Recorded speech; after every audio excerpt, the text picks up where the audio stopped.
নরসিংদীর শিবপুরে পোল্ট্রি মুরগি ও ডিম উৎপাদনে ব্যয়ের তুলনায় ন্যায্য মূল্য না পাওয়া এবং বাজারে কর্পোরেট প্রতিষ্ঠানের একচেটিয়া প্রভাব এবং পোল্ট্রি খাদ্যের লাগামহীন মূল্য বৃদ্ধির প্রতিবাদে মানববন্ধন ও প্রতিবাদ সভা করেছেন পোল্ট্রি খামার ও ডিলাররা। পরে তারা সড়কে ডিম ভেঙে প্রতীকী প্রতিবাদ জানান।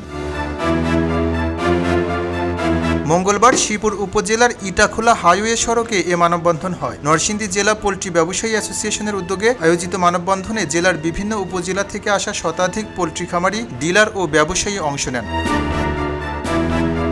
আবেদন করতে চাই, আপনারা আমাদের এই খামারিদের জন্য একটি সুনির্দিষ্ট নীতিমালা তৈরি করবেন। কিছু কুচক্রী মহল হ্যাচারি, ফিড মিল মালিকেরা নিম্নমানের খাদ্য, নিম্নমানের বাচ্চা, অতি উচ্চ মূল্যের বাচ্চা এবং খাদ্য বিক্রি করে খামারিদেরকে ধ্বংস করছে। খামারিদের স্বার্থ রক্ষায় ও পোল্ট্রি শিল্পকে টিকিয়ে রাখতে দ্রুত কার্যকর পদক্ষেপ নিতে হবে বলে জানান অ্যাসোসিয়েশনের নেতৃবৃন্দ।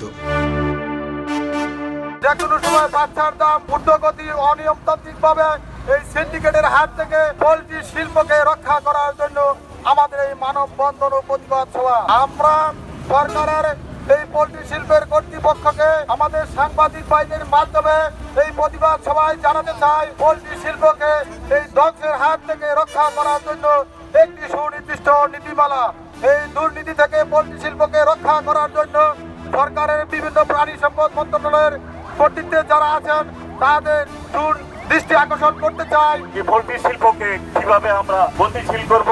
বর্তমান বহুজাতিক কোম্পানিগুলি যে অবস্থার সৃষ্টি করছে, তারা ছেলে খেলার মতো যখন যা খুশি তাই করতেছে, খাদ্যের দাম বৃদ্ধি করতেছে, বাচ্চার দাম বৃদ্ধি করতেছে, কোনো জবাবদিহি নাই, কারো কাছে পরামর্শ নাই। মানববন্ধনে উপস্থিত ছিলেন নরসিংদী জেলা পোল্ট্রি ব্যবসায়ী অ্যাসোসিয়েশনের সভাপতি মোহাম্মদ ওমর ফারুক, সাধারণ সম্পাদক মেজবা উদ্দিন সহ বিভিন্ন উপজেলার পোল্ট্রি ব্যবসায়ী অ্যাসোসিয়েশনের নেতৃবৃন্দ।